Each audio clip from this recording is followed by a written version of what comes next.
And now it's recording. It's recording. Yeah, I see it on my end. I see your screen sharing and there's a little cloud with recording button going on. Okay. Mm-hmm. All right, so Mr. Renee.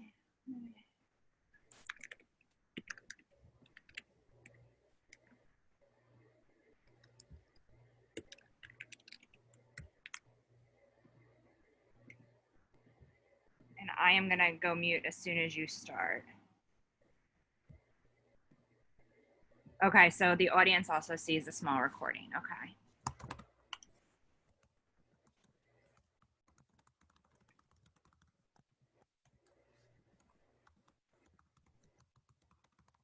Thank you for all the tips and tricks, Michael. It is greatly appreciated.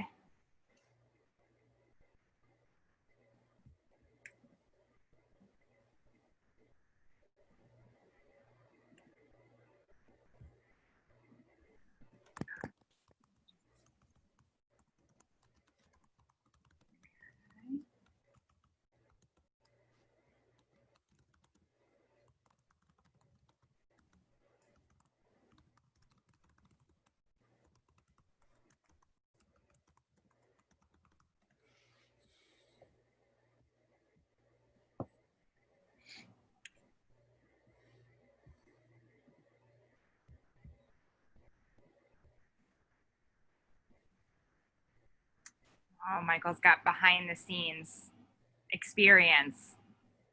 So he helped. Oh, we have a ringer. We have a ringer in the audience. So it is 10 o'clock. It's 9:59. You can tell me whenever to go, Christina. You can start, you can begin, and I am gonna mute myself, but I am here, so let me know. Do you want me on the screen or you just want me muted or? You can be on the screen. You can be on the screen. All right, have fun. Okay. Welcome, everybody. Thanks for coming today. For some of you who signed on early, you heard a little behind the scenes of the technology. So one of the things, we're going to be talking a lot about resilience today, resilience in children and how to build it in children. I think all of us have needed to build it as adults during this time too. So one thing, you know, to do a little housekeeping, we're using a different platform, the technology, hoping will work for everybody. If there are any issues, what you may need to do is to sign off, sign back on again. Hoping to show some videos today that will come up. The video may be a little choppy. I think it's just the way the technology is. So just really asking for everyone's patience and, you know, being able to be able to do this today remotely. You know, we're fortunate. We have an incredible producer behind this, Christina Richardson, who's helped with all of the technology, and she and I have spoken quite a bit. She's been essential to getting all of this, you know, up and running. And so we're going to do the best we can with answering questions and everything. And I'm hoping to make it interactive.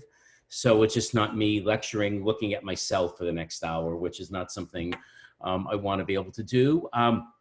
A little about me. I am a teaching professor at Rutgers Graduate School of Applied and Professional Psychology, GAZAP. Prior to coming to GAZAP, I was a special ed teacher for a few years. I don't know if we have any teachers online right now.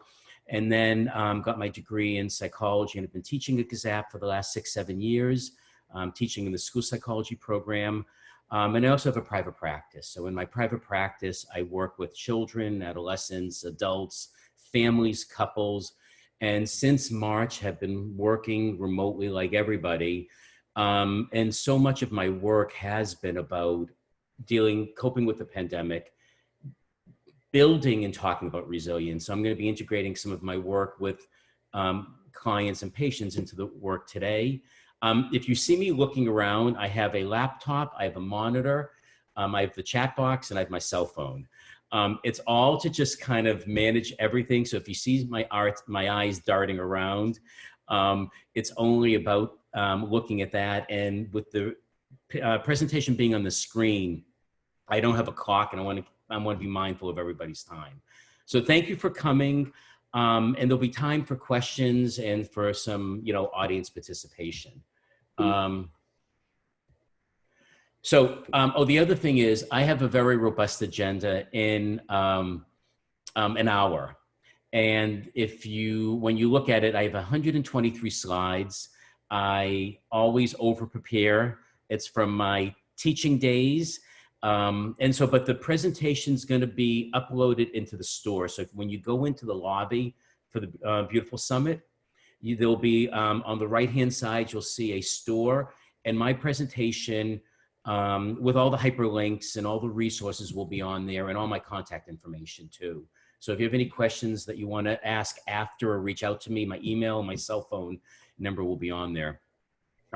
So today, we'll talk a lot about resilience during a pandemic and go back into some of the research on impact of trauma in children, talk about resilience strategies, and then different strategies that can be used with different children at different developmental levels. And everything, it's important to talk about is utilizing a cultural lens and building and talking about resilience. The other thing that's really important is vicarious traumatization and how, trauma can impact school personnel, parents, everybody. And so the way we take care of ourselves impacts the children with whom we come in contact with. I know I have some of my students online too. They know I'm famous for giving my top 10 takeaways, which I'll be doing at the end of the presentation. And then questions and answers. I may take a break in the middle to be able to just answer some questions. So as we get going, so with the pandemic, and this comes up with so many of the families I'm working with, it's different than other disasters and traumas that we've had to deal with because it's ongoing. And I think one of the biggest challenges is, this is the uncertainty. The only thing we can be certain of right now is just tremendous uncertainty. We know more now than we did back in March. Every week, we get more information. So, we have to deal with a lot of uncertainty. And, we as adults have never faced anything like this. So we're figuring it out at the same time the kids are best trying to understand it too. And so we're all kind of learning together. The other thing we know is that it's global, worldwide. What's been really interesting is having spoken to, and dealing with some just different things. In my practice, I do with insurance. I've been talking to insurance reps all over the country and hearing how this is impacting them, in addition to managing, the insurance issue for the claim, just how it's impacting them all over the country too. And so the way that we help children cope with what's going on is to borrow from all of the research on resilience and trauma. And when we talk about trauma with a lowercase t and then also a capital T, because there's all different types of traumas that we all have to deal with. So New Jersey Department of Education, I don't know if anyone has seen this plan. So a couple of weeks ago, the NJDOA came out with the Road Back Restart and Recovery Plan for Education. It's a 104-page document that came out. And a couple things from it is providing time and space for individuals to process traumatic events, reestablish connections with each other, and receive support that promotes their healing. What I loved about the plan is how much social and emotional learning was embedded in the plan. And I'm going to be talking about that during the presentation about SEL, but I love that they put in there that looking at this as a trauma and that we need time to process it as a trauma and reestablish connections in different ways. And I bolded this part. I said, prioritize educator self-care and wellness through the summer and at the start of the 2020 school year. As educators, we're our own instruments. So it's important for us to take care of ourselves in order to take care of the people that, we work with and everything too. And the plan also says support educators' access to mental and behavioral resources and encourage them to utilize the services, create opportunities for staff to regularly practice and reflect in their social and emotional competencies. So I love that the Department of Ed plan has that in there. It said the full impact of the pandemic and the collateral consequences from isolation, fear, and economic hardship have yet to be fully realized. And, going back to school in 5 weeks, we're going to be faced with new and intimidating routines. And I think also from when the plan was developed a couple weeks ago to when schools go back into session, things are going to change. And I agree that the full impact of the pandemic, I think the post-traumatic part of this is going to be long acting of how children, adolescents, and adults, we're going to be impacted by this. It's one of those experiences that forever changes us. Schools may start off in person, but old way, new way, things are going to be changing. So what we know today on July 29th, I don't know about all of you, but I had always been pretty good with dates and calendars. I have to look at my appointment book to know what day it is and what the date is, because, I think with what's happened right now is we've lost that ability of, change in our life too. But we're all finding new ways of doing things, and finding deep and reaching within ourselves to be able to do it. So this article just came out, and the resources here, if you want to look for it, it just came out. I'm always impressed when people can publish research in the middle of the pandemic.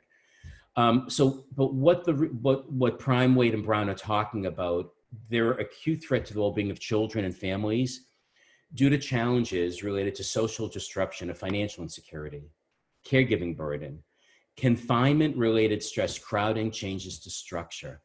All these things, and the kids I'm working with, the adults I'm working with, the couples I'm working with, everyone's talking about the uncertainty, the anxiety. Homes now have become homes and offices. People are dealing with, losing jobs. Sometimes for some people, they're working too much because there's no differentiation between home and work too.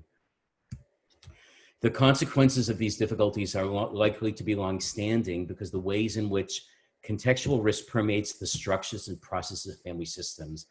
Families are being tapped out. Families are being stressed out. People spending 24/7 with their loved ones. Many people are finding ways that it can be positive, but there can be other challenges with it too. One of my teenagers, I asked her to draw a picture of what she's feeling right now. In some ways, you don't need to be a mental health person and educator to look at this picture. And look at, the anxiety in the center of it, all of the scribbling around it that she's writing about. This is how she feels during this time. She's 15 years old, lives with her mom, who's a single parent, a lot of financial issues. Is she going to be able to stay in the house? This is what it feels like to her. And so when I asked her what this is, it says it's like you're chasing something that isn't there. It's like you feel like you're always missing something, even when you have all your work done. And I think I'm always fascinated working with children and adolescents that they're so eloquent and insightful, because we all feel like this. There's something over our shoulder. It's always there. It's like she said, it's feel like you always have something missing, even when you have all your work done. I think what this young woman is representing is what so many people are talking about in dealing with the trauma of the pandemic. Lorna Tur has done a lot of research on a lot of children who have been abused, that a whole life can be shaped by an old trauma, remember it or not. So what's going to be interesting is, one, what will be happening in the future when we look back on how this impacted.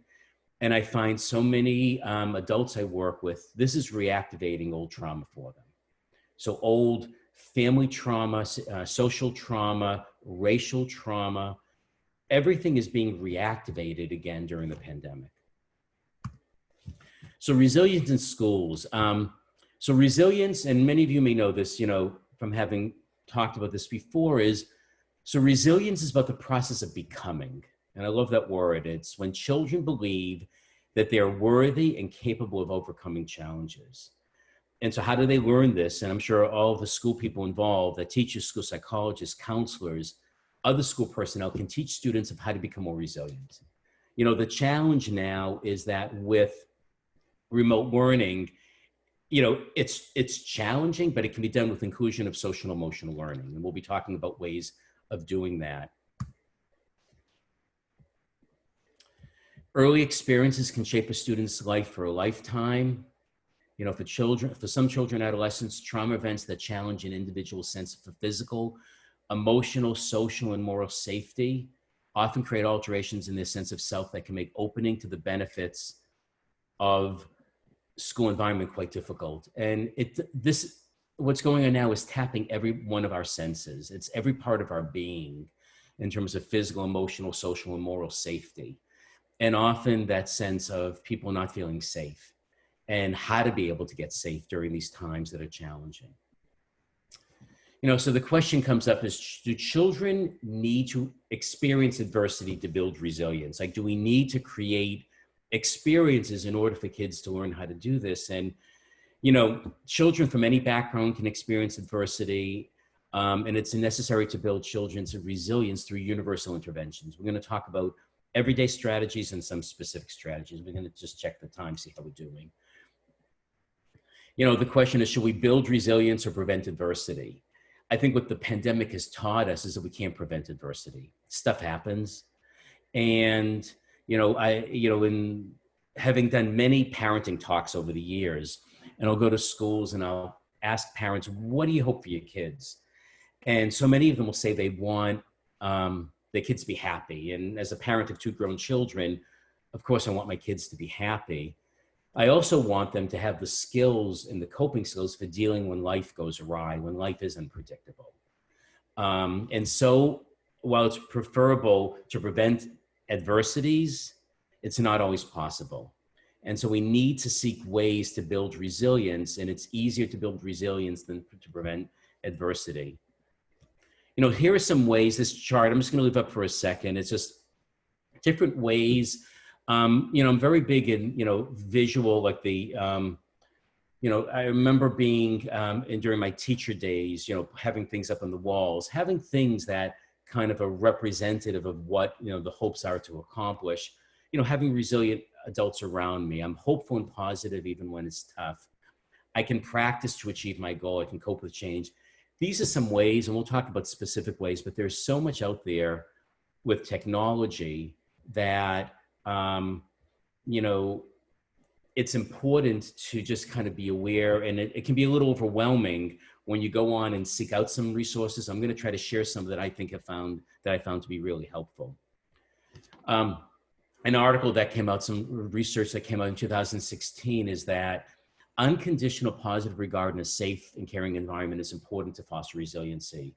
To always empower and never disempower, not being punitive or controlling, peer support. And this is one of the biggest challenges with the pandemic, is that people are not as connected to their friends. And of course, consistency, boundaries, being calm and respectful.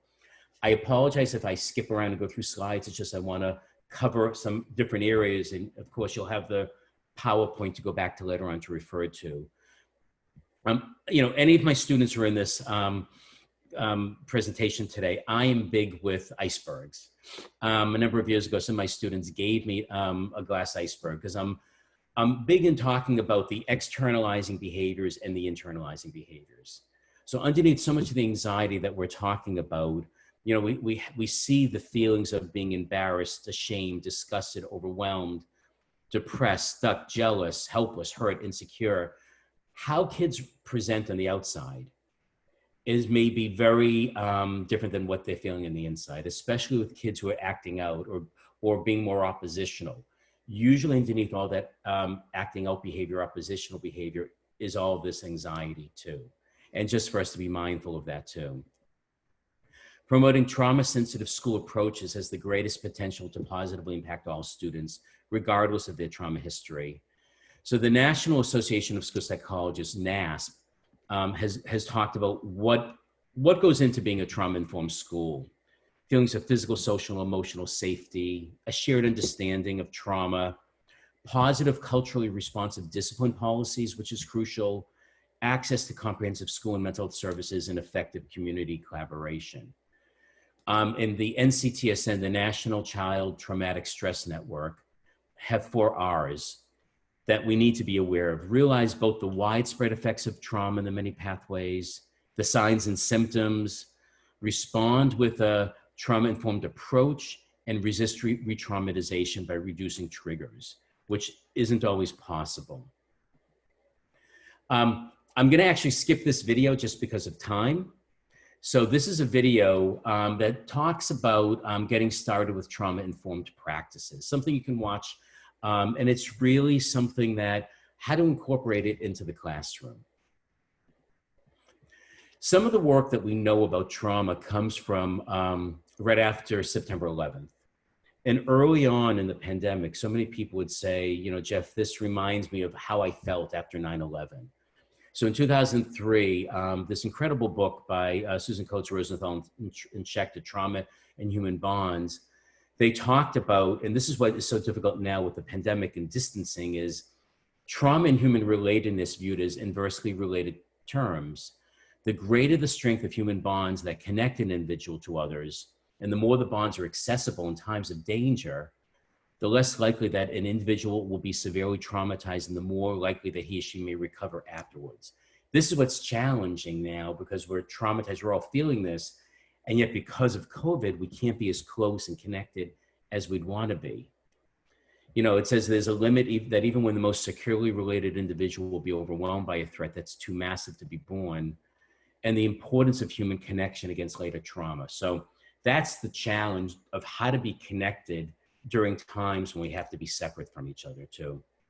So this is just a visual of connection and social distancing. How can you connect with being distant? You know, for the first 33 and a half years of my career, in my practice, I saw people in my office in Morristown. The last 6 months, it's been online. And in talking to so many friends and colleagues, you know, I'm fortunate that in my field as a psychologist, I have the opportunity to do telepsychology with, you know, children, adolescents, adults, couples, and talking to people and also reading about stuff, what they talk about. When we do stuff online, we tend to use more words. And in some ways, we try to make ourselves bigger emotionally to break down the barrier with the computer. So for any of you that are doing teleeducation or telepsychology, and if you find you're exhausted, it is because we're working hard to be able to do this too, which is difficult.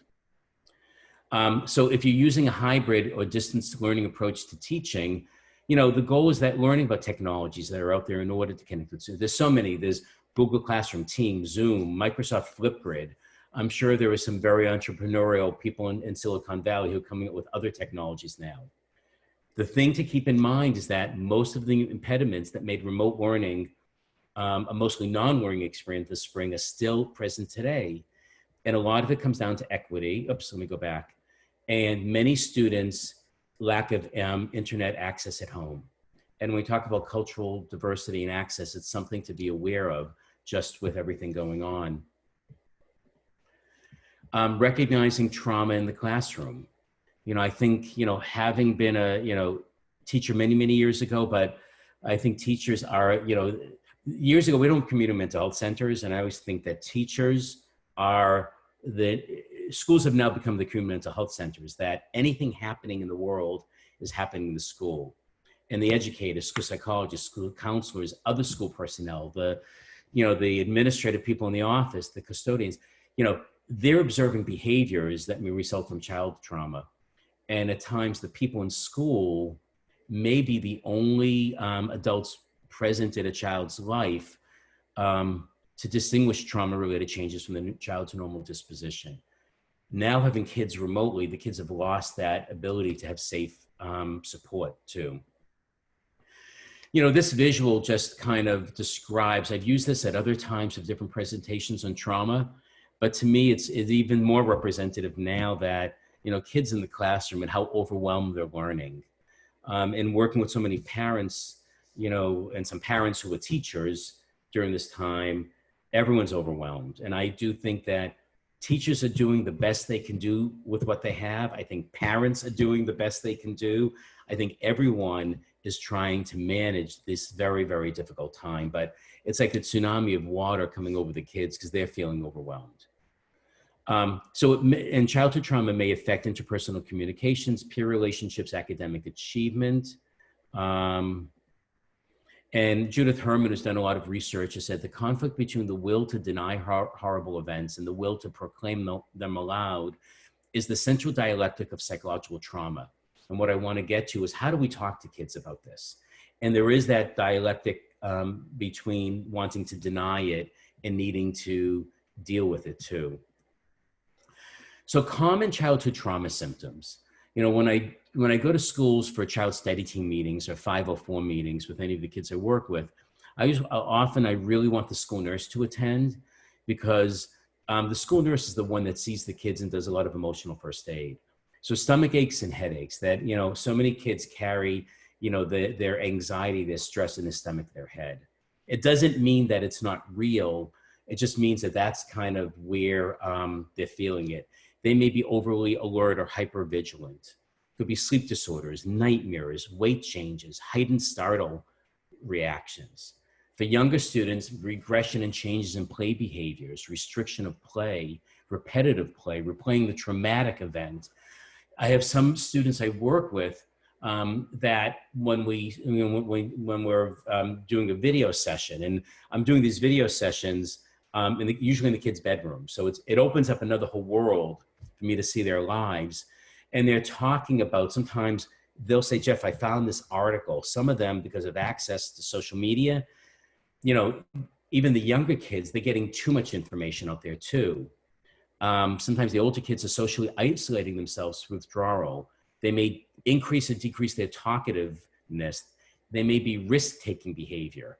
And now risk takes on another whole level with kids, you know, if the family is socially distancing and the kids are going out there in the community. Emotional symptoms, abundance of emotions, you know, so much difficulty regulating emotions, which as adults we have too. Feeling easily angered or irritable. So many parents I work with, when I sign on for the couple session or the individual session, will apologize as if they said, you know, I've had a bad parenting week.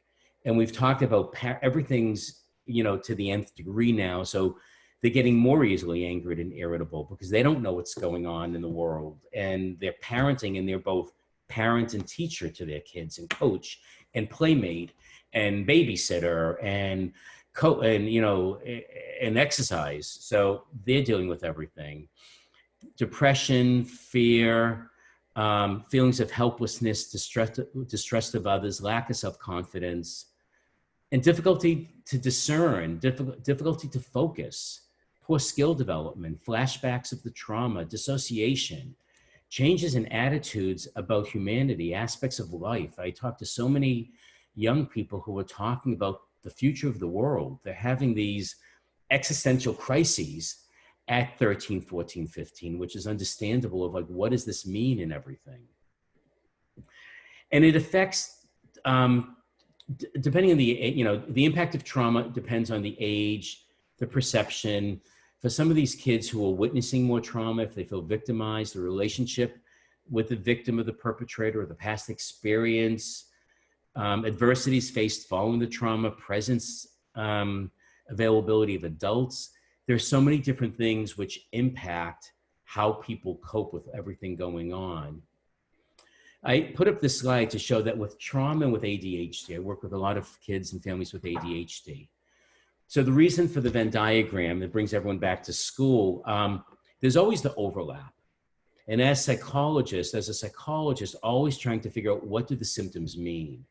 So difficulty concentrating in school and being easily distracted could be trauma, could be ADHD, could be depression, could be, you know, the kids are worried about financial insecurity at home. It could be so many things. The goal is we need to understand, and the big thing is to ask. I tell so many of the students I work with that we only know about trauma when we ask. I ask about trauma, even with someone coming in to see me for nothing related to trauma. Trauma is a question I ask in every session I do, every child, adolescent, adult. What amazes me over the years is that how often people will pause and then look at me and then say, like, well, how do you know? And I said, I didn't know. And they begin talking about it. And I'll say to them, have you ever talked about this before? And then often they'll say no. And I say, why not? Because no one ever asked me. If we want to know about trauma, we have to ask. And it doesn't mean that you're going to ask and it's going to throw people into a bad way, because people think about it or they experience it. Being asked about it, being, seen with it, talking about it is so crucial. And I've learned that I ask in every session I do about trauma. I'm going to skip over this video because I think we're coming up to almost 30 minutes and I want to be able to take some questions. These are some videos that I use often in my classes. It's about the science of resilience, and it looks at brain development. When I went to GAZAP in the early 80s for my doctorate. And at that point, without the fMRIs, all we knew was about the parts of the brain. We learned so much about how the brain works and learning about how trauma affects the brain. One of my, I don't want to say favorite books because it sounds a little odd, but the work by Bessel van der Kolk on The Body Keeps Score is a book I've used with so many of the families I've worked with and so many of the clients, because what he talks about in his research is how the body keeps score and how the body metabolizes and manages trauma. And in this video, it talks about that too. The key aspects of resilience talks about the positive relationships, teaching kids how to make plans and take action, the capacity to manage difficult emotions, and effective communication. It's easier to build strong children than to repair broken adults by Frederick Douglass. And that's the goal. We have to talk about difficult things. I grew up in a time that people didn't talk about difficult topics. The goal was you don't talk about it because kids won't know. Kids know. We have to be respectful that they hear everything. I always joke with parents that if you want kids to listen, whisper in a phone call and they'll scoot out from wherever they are to listen to what's going on. Kids know. And I know that from when they come to my office and I'll say, what's going on? Or if I video chat with them.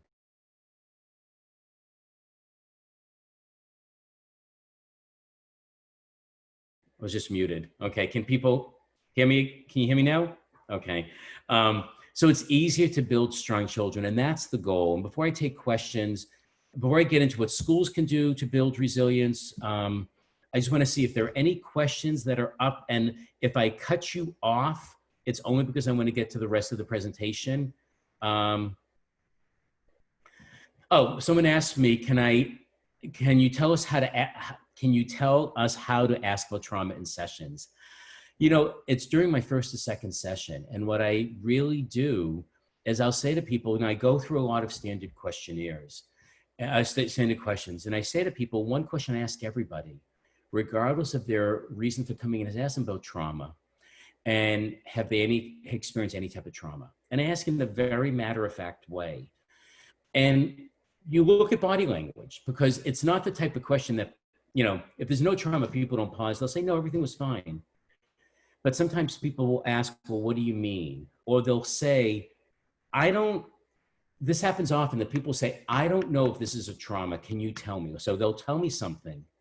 And I had an adult recently, he's close to 60. He came in because of a lot of self-esteem issues. He talked about his father telling him that he's worthless, he's a piece of crap, and he's never going to amount to anything. He said, but that was just my dad. My dad was an angry guy. Is that trauma? And a psychologist often answers a question with another question. So I'll say to the person, does that feel like trauma to you? What does that feel like? And, and so to the next question that somebody asks is, how do I define trauma? Is I don't define it. I'll ask them, has there been anything traumatic in their life? And people will say, they're not sure if this is trauma. And I'll say to them, well, how has it affected you? Do you think about it? Do you feel it? When you were young, if you think back on it, if you have children now, do you do it different? We try to talk about it.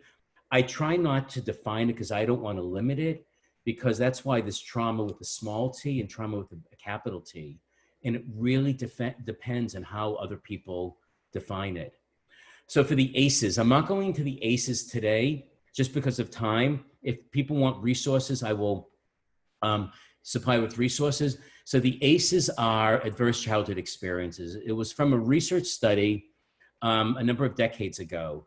It was done in California, and they looked at all these majority white adults in an HMO. So people going in for medical issues, people going in for medical checkups, and they began asking these questions about trauma. Have you ever experienced trauma?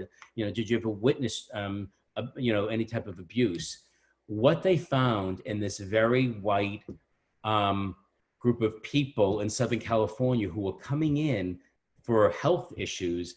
They found all these adults experienced childhood trauma. And so they developed the ACEs work. And so if you Google it, if you want resources from me, what it looks at is how many adverse childhood events have people had in their life. And you don't need many of them to predict alcoholism, early death, difficulty in relationships as an adult. So what the ACEs taught us is that early trauma impacts adults later in life. What is the best therapy for trauma? That's really a difficult question because, I think the biggest thing is getting informed on trauma, reading the different works out there on trauma-informed care. And a lot depends on, the population you're working with and, the age of the child. I think for any of us, we have to be comfortable being able to talk about it and being able to feel comfortable. Early in my career as a psychologist, I worked as a forensic psychologist. I worked in a hospital-based child abuse program. And I was able to, get immersed in working with child abuse, physical abuse, sexual abuse, and neglect. That was my early education. It's being able to talk about it, because if we want the kids and adults to talk about it, we have to be able to talk about it too.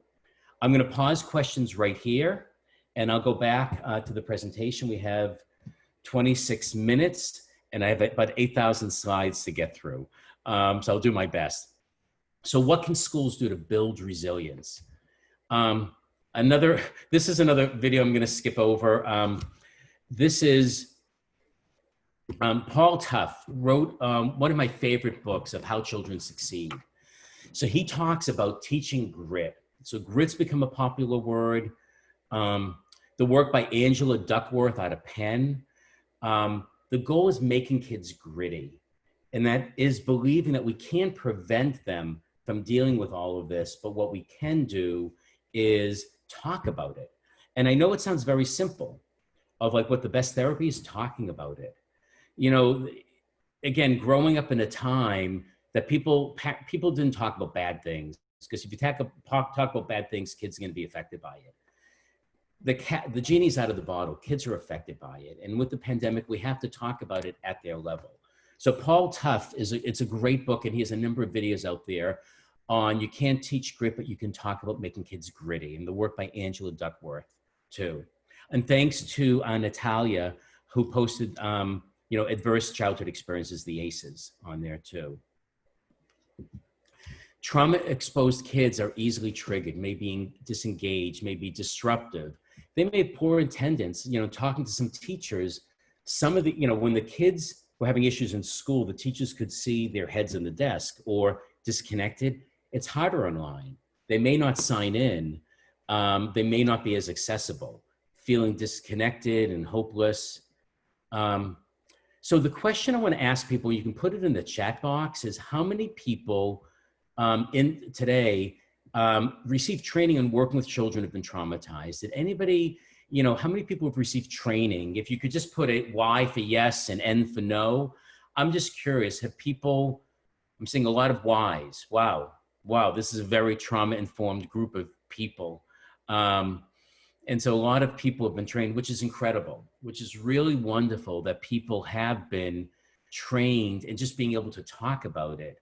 Because often when I do a lot of the trainings, people haven't been informed. And, there's the type of training that someone mentioned, Emily, the trauma model for trauma-informed CBT. So one of the models that often people will use is TF-CBT, trauma-informed child behavioral therapy too. Infant parent psychotherapy. So the wonderful part is that people are, I love this. I love that majority of people have been trained in this field, because that's the only way that we know how people are doing, is by getting training in it. And it's the type of thing that we don't just get trained in it, past tense. To me, it's an active that we continually train. And, some people have asked, what are the best programs to be trained in trauma-informed care? I think it's looking for different continuing ed programs out there. I know that the TFCBT program is looking for continuing ed programs or programs that are affordable and that people have access to. And right now, everything is online. But if you want particular ones, I can reach out to Jane later on. So trauma-informed education to enhance resilience. You know, it's developing positive relationships between students and faculty. You know, it's building relational trust, smiling. You know, it sounds simple, but it's as a way of getting people to talk about their most difficult part. And this came up with somebody last night I worked with, a teenager who just came out that he's, you know, gay. He's experienced a lot of bullying growing up, and he's never really talked about this. And, you know, smiling, and he said, and we're meeting the first time online, and he's had other therapists before, and I said, you know, what has allowed you to talk about these very, very private emotional things and traumas in your life? And he said, Jeff, when I signed on, you were smiling. And I wasn't even aware that I was smiling. And he said, I just find that when I talk about this, I look in other people's face and I get the feeling, oh, they can't handle this. And he said, I don't know you yet, but you were smiling. And I got the feeling that maybe you could handle this too. And sharing parts of one's life and getting to know students as individuals and using ourselves as our role models too. And the positive physical, skip back. Physical layout of the classroom. See, the challenge now is everything's online. So, you know, you can't create classrooms that are connected. We have to connect when, you know, kids come back to school, there's this whole worry of how to have distance between them. And, you know, so there can be safe space and how to connect socially. And, you know, I'm a firm believer in putting things up. Positive visuals, quotes can inspire creative thinking. I know in my office at Rutgers, in my private office, I have things up. In my office at home now, to put things up that inspire me, that means something to me as a way of doing it. You know, uncertainty and the time of COVID. I thought this graphic was great because, you know, we're looking at the question of people feeling chased by COVID. The ability to provide consistency is one of the biggest challenges. And we all thrive on what knowing, being somewhat type A or A+, I like to plan what's coming next. And as adults, you know, we have to provide consistency. And I think for people, you know, in different, you know, teaching positions, providing as much consistency and also being taught and also talking about what, when you don't know, because you know, often, you know, sometimes the kids or adults right now, what I'm finding is I have a parent who's sending her child off to college down in the South and said, Jeff, would you send your kids, my kids are grown, would you send your kids to college right now? And it's that sense of sharing, you know, being able to talk it through and talk about the challenge with uncertainty. And since we don't know that, being able to talk about what we do know. And how do we learn resilience? It's about small shifts in action and outlook. A critical step is what's something I can do today, even if it's small, that reminds me that I'm not helpless. And that's a big thing. And I talk to, again, of all ages, what's something you can do today? What's something you can do the next hour? What can you do? Because, you know, it's no longer that we look forward to the weekends of like, oh, the weekends we can plan, but in the present, what can we do right now? And so the pandemic is both an external and an internal crisis. It's a disaster happening outside of us and all around us. And that is what is, you know, challenging too. So this is something for those of, you know, people on here who are my students, you know, and I talk about this with my training with my graduate students, and I talk about this all the time. One way of building resilience in all ages is pointing out how people become resilient and resourceful, because we all have. We may not be aware of it, but we all have. So, you know, if people want to put into the chat box, you know, how have you become resourceful? What have you noticed about yourself that you didn't notice before? Or what's a new way that you now cope perhaps differently than before? And I'll begin, again, am a planner, and I, will kind of do things in advance to decrease any stress I could feel and any anxiety. I've come, one, I love being outside, and two, I've slowed things down and I'm okay with it. And if I just want to see if people are posting at home, I'm a lot better at self-care than I thought. Installed Wi-Fi at my home, increased flexibility, consistently multitasking, learning how to self-regulate more effectively. Being outside is helpful. I find what I'll do is I'll point out to people what they can do and what they're doing that they may not be able to be aware of, decreasing multitasking, slowing down, self-care, seeking more opportunities for collaboration, virtual human interaction, all the things I love. Thank you for doing this. Again, I'm sorry for jumping ahead just because of time. We have about 17 minutes left, and I want to get to a couple other things. So there's currently what's going on is, this thing called the Stockdale Paradox, named for Vice Admiral James Stockdale, a long-term prisoner of war in Vietnam. It holds that surviving adversity means combining both optimism or faith that you will prevail over adversity with a bold, even brutal view of reality. We hope for improved future while being honest about where we find ourselves without leading to despair or disappointment. And so we talk about the difference between naive optimism versus realistic optimism too. And that's how we deal with it. Somebody just posted the video Paper Tigers, which is, and thanks Claire for posting this. It's a great film to talk about information on ACEs and how to work with students too. I love in the video chat that there is so much resource sharing too. I'm gonna skip ahead. Practice isn't the thing you do once you're good, it's the thing you do that makes you good. So a lot of what we do for resilience is practicing. So I'm not sure how many people know about Maurice Elias, Dr. Maurice Elias, who is kind of, to me, the grandfather of social emotional learning in New Jersey, in the country. He wrote this quote that, and so the pandemic has made, I have to move my screen so I can see the quote, has been pervasively true always. Academics and mental health are completely interrelated. When the mental health of our students is challenged, their learning will be impaired. This is the reason for chronic unachievement in many of our urban centers, and will be the reason for underachievement in our schools. If we think we can get back to academics without acknowledging the strong emotions that virtually everyone will be carrying with them back to school. So what Dr. Elias talks about, and for decades, I had him in class in the early 80s, and talking about social and emotional learning, is the mental health piece that kids and adults are going to be dealing with. Now, I'm going to skip around and leave a couple of these slides that you can go back to and just point out a couple things. This one is about some different skills for self-regulation. The core skills, of how to do deep breathing, observe and describe, radical acceptance, distraction, self-soothe.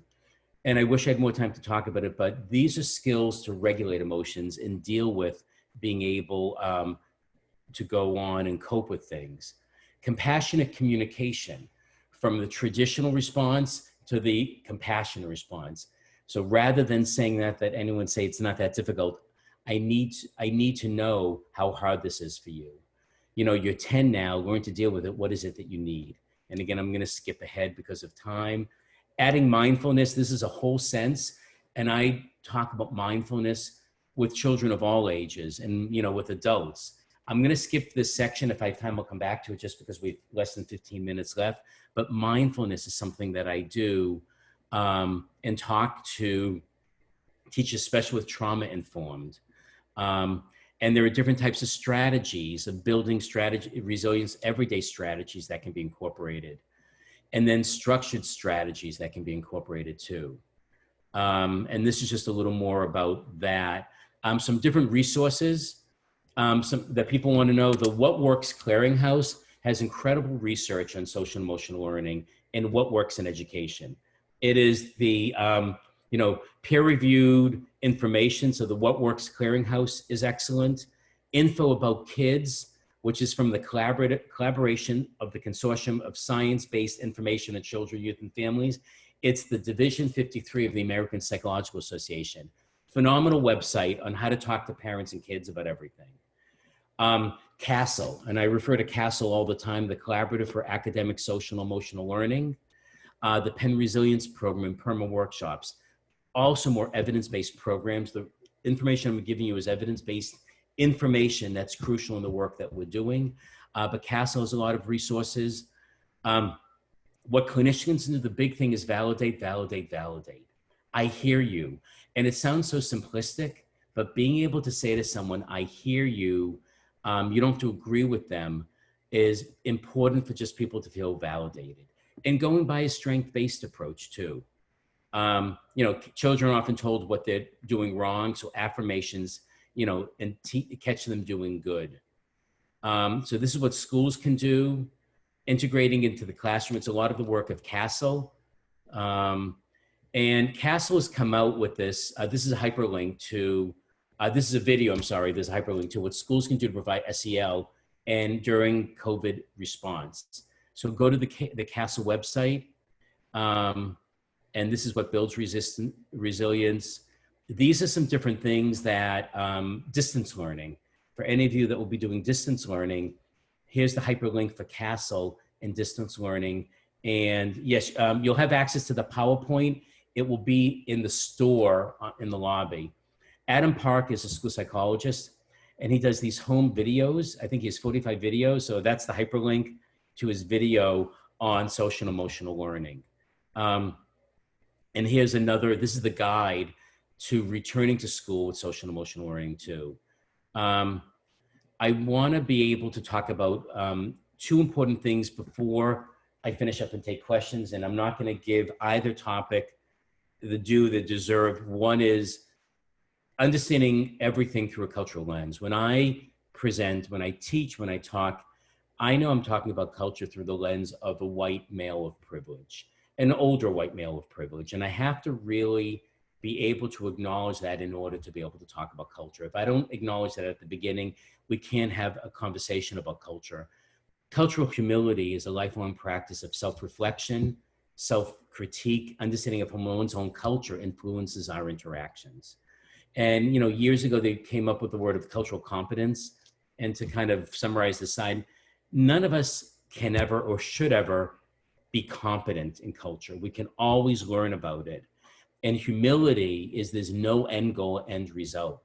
It's lifelong learning and being able to look at everything we're talking about through that cultural lens too. Just another slide about that. It's not having a checklist of facts. What is what, we need to ask ourselves, what is my worldview and how it may be different from my clients' patients' worldview.